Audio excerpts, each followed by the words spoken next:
Right, welcome back everyone. My name's Paul Job, Chair of the Oxfordshire LOC, and we're here for Chapter 7, which is the Scenario 3, which is a referral. So as I said, there were three possible scenarios. One, patient comes in with high pressures, you do a repeat measurement and the pressures are normal. That was case scenario 1, and look for the video for that.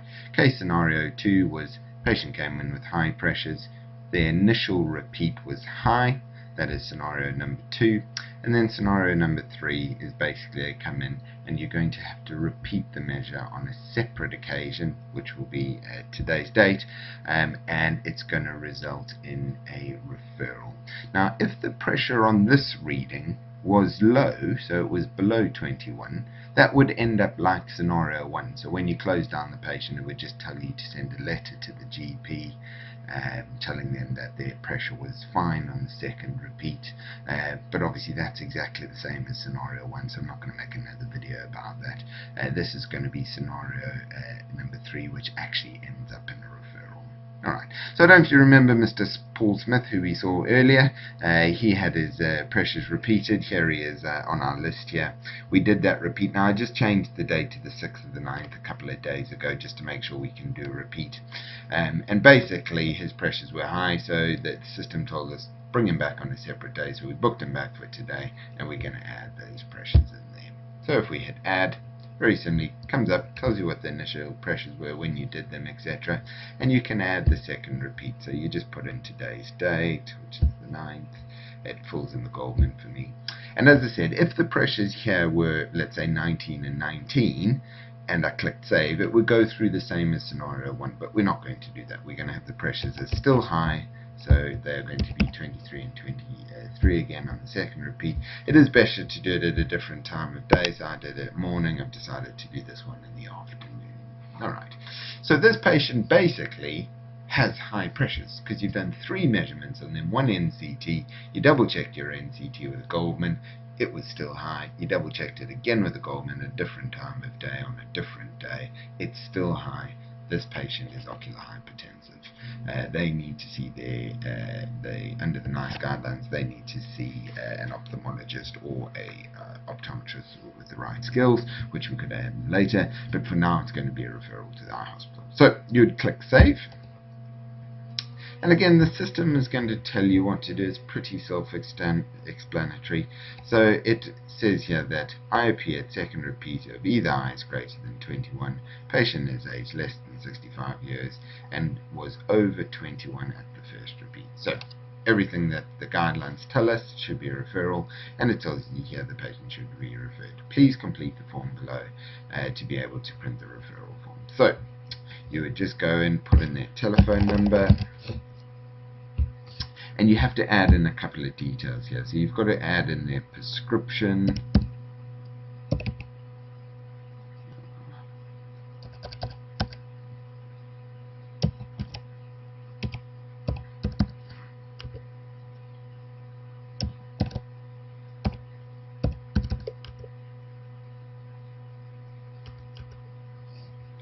I think with the SIL you do have to put something in, so even if you put 0.00, 0.00, you'll be okay.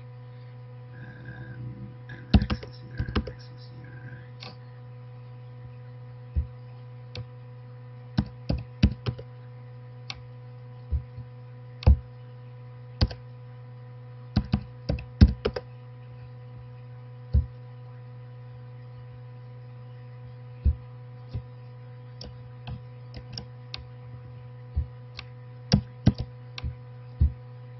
I think under the new software, I'm on a test site, but I think under the new software you don't have to put plus or minus in front of the cell. I will just check that with them. But for the meantime, just fill that in. So the VA, let's put 6.9 and 6.9. Yeah. Now this is just information to help the ophthalmologist in this one. So let's put in.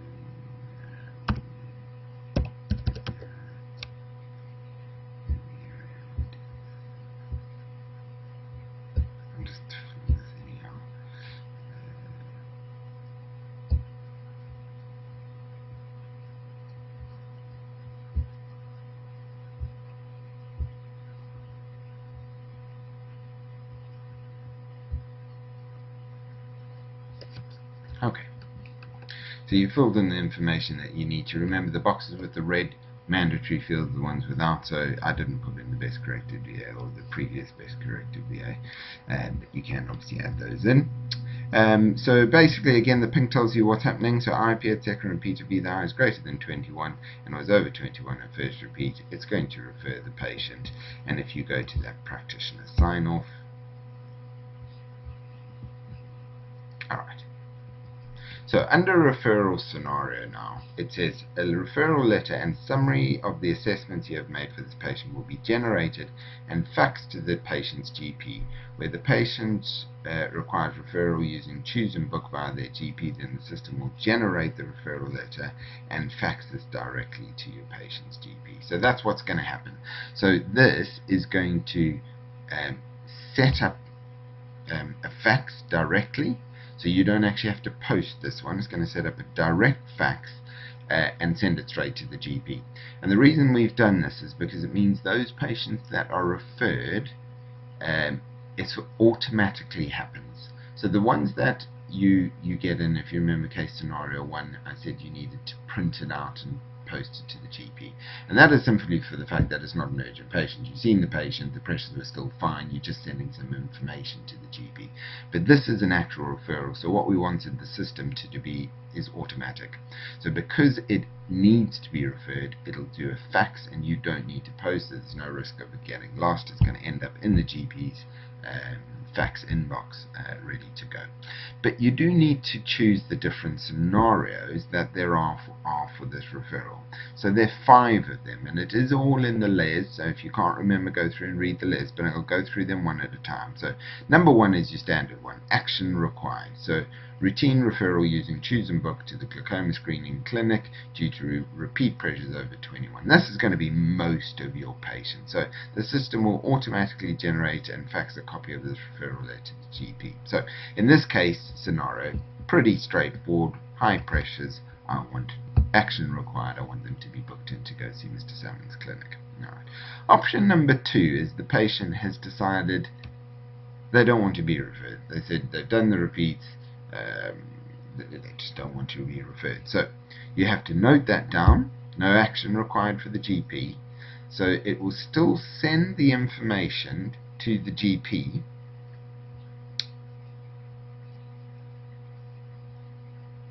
So the system will automatically generate a copy of the letter and then you should send it to your GP. You should also possibly get a copy of that signed by by the patient and put onto your record, just as notification that they had said, oh, I really don't want to be referred, and you had given them your advice that you think they should be referred and they've decided not to. Just to cover yourself, what I would do in this scenario is print out 2 copies of the letter, one to go to the GP and one I'd get signed, and then just scan it onto my records, but entirely up to you. But that's scenario number 2.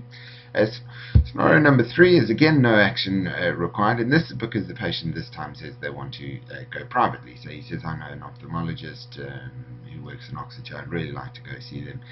So it will generate the letter again. You can give a copy for the patient to take to the preferred provider. So you can say, here's a copy of the repeat IP, why I'm referring you. Take that to whichever ophthalmologist you're going to go see, and also print a copy that goes to the GP.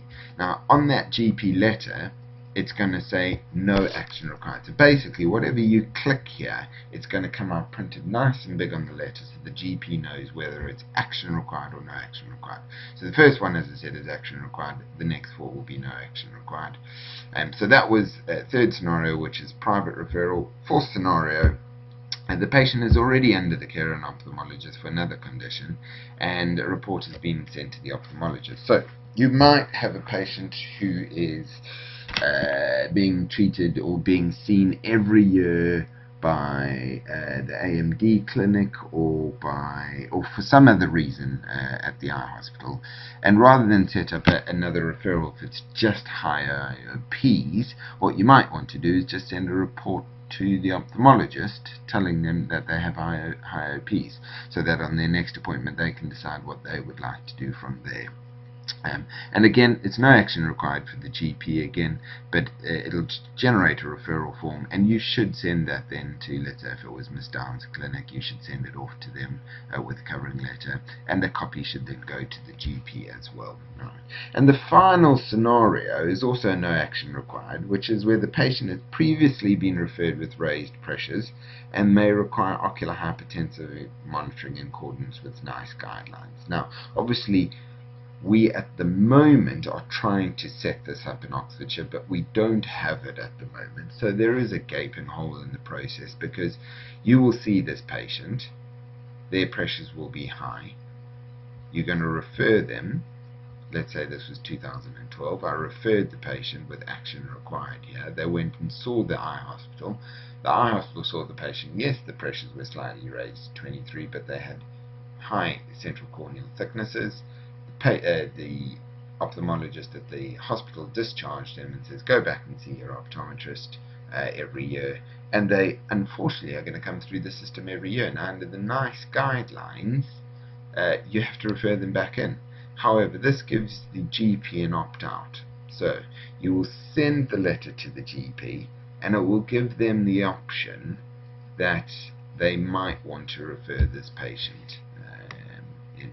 So if I just go in here and put, so I'm going to click that no action required, put in Susie Smith.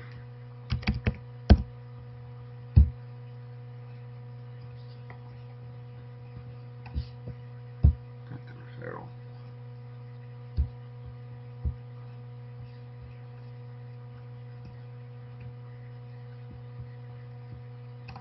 So here it's got, this patient has previously been referred with raised pressures and may require ocular hypertensive monitoring in accordance with the NICE guideline.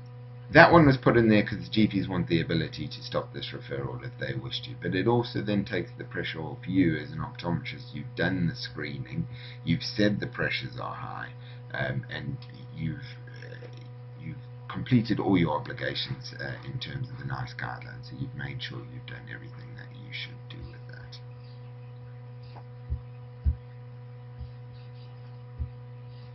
And that basically is a full referral for the patient. Now, obviously for that one, just to let you know, I sent it as that no action required, but if you had clicked action required, it would have automatically sent a fax through.